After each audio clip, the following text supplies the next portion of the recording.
দেখেছি গতকালকে নির্বাচন কমিশনারের অফিসের দিকে ঘেরাও করেছে, যারা কিনা বিগত 5টি ছাত্র সংসদ নির্বাচনে পরাজয় হয়ে সেই ভয়ে আজকের চাকসু নির্বাচন বন্ধ করেছে। দেখেছি 5টি নির্বাচনে যেভাবে তাদেরকে সাধারণ ছাত্র প্রত্যাখ্যান করেছে, আগামী 12ই ফেব্রুয়ারি নির্বাচনে সারা দেশের মানুষ তাদেরকে প্রত্যাখ্যান করবে। সংগ্রামের উপস্থিতি আমরা স্পষ্ট ভাষায় বলে দিতে চাই, অনতি বিলম্বে চাকসু নির্বাচন দিতে হবে। এই ছাত্র জনতা যেভাবে 24-এর প্রতিষ্ঠানকে পরাজিত করেছে, ঠিক সেভাবে এই ইন্টারিমকে নামানো হবে।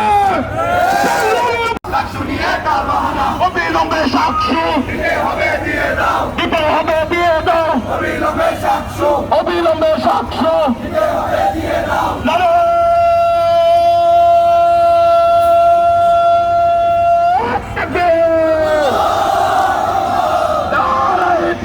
ক্যাম্পাসে ক্যাম্পাসে যখন ছাত্র সংসদ নির্বাচনের রূপ উঠেছে, সেই ছাত্র সংসদ নির্বাচন ছাত্র সমাজ তাদের গণতান্ত্রিক উপায়ে তাদের প্রতিনিধি নির্বাচন করতে শুরু করেছে। ঠিক সেই সময়ে হারার ভয়ে একটা দল এই ছাত্র সংসদ নির্বাচন বানচাল করতে চায়। আমরা দেখেছি গত 2 দিন ধরে নির্বাচন কমিশনের সামনে মত করে ছাত্র সংসদ নির্বাচন বানচাল করার পায়তারা করেছে একটি ছাত্র সংগঠন। ছাত্র সংগঠনের কাজ হচ্ছে ছাত্রদের গণতান্ত্রিক অধিকার ফিরিয়ে দেওয়া, কিন্তু সেই ছাত্র সংগঠনের কাজ যদি হয় নিশ্চয়ই ভবনের সামনে বসে ছাত্র সংসদ নির্বাচন বন্ধ করে দেওয়া। আপনাদেরকে বলি, তাহলে আপনাদের ছাত্র রাজনীতি করার দরকার নেই। সংগ্রামী উপস্থিতি,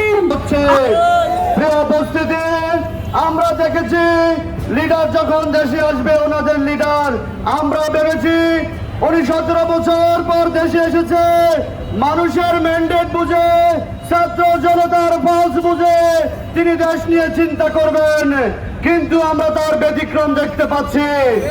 আমরা 17 বছর ছাত্রদের অধিকার আদায়ের জন্য যে ছাত্র সংসদ নির্বাচন, ছাত্ররা সেটি দেখেনি, ছাত্ররা তাদের অধিকার প্রতিষ্ঠা করতে পারেনি।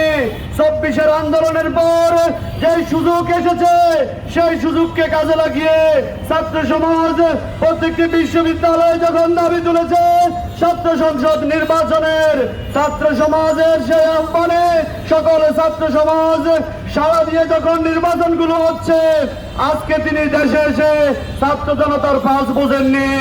ওই নির্বাচন কিভাবে বন্ধ করা যায় সেই চক্রান্ত করছে। কারণ আমরা যখন টিভি চালু করি, ওখানে টকশুতে বসে ওনাদের নেতারা বলে ছাত্র সংসদের নির্বাচনের ফলাফল নাকি জাতীয় নির্বাচনে প্রভাব পড়বে না। যদি প্রভাব না পড়ে তাহলে কিসের ভয় আপনাদের ছাত্র সংসদ নির্বাচন কেন আপনারা বন্ধ করুন? তাহলে আমরা ওদেরকে আহ্বান জানাতে চাই, ফ্যাসিস্টদের যে পরিণতি হয়েছে আপনাদের সেই পরিণতি হবে।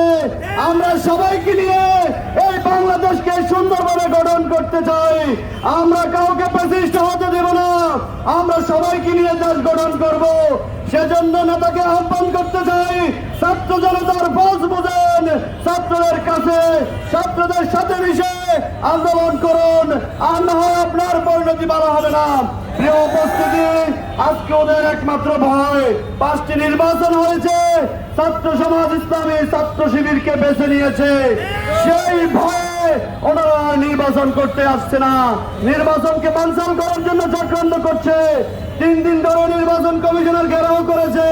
আপনারা ছবি দেখেন, সাংবাদিক ভাইদের মাধ্যমে আমরা যে ফুটেজ দেখতে পাই, ওখানে কোনো ছাত্র দেখা যায় না, ওখানে কিছু ছাত্রদেরকে দেখা যায়, ছাত্রদেরকে দেখা যায় না। তারা কিভাবে ছাত্রদের অধিকার বুঝবে? তাই আমরা আজকে কুমিল্লা থেকে আহ্বান জানাতে চাই, নির্বাচন নিয়ে কোনো চক্রান্ত করবেন না। পাশাপাশি আগামী যে জাতীয় নির্বাচন 12ই ফেব্রুয়ারিতে অনুষ্ঠিত হবে, সেই নির্বাচনে তাদের ভয় আছে।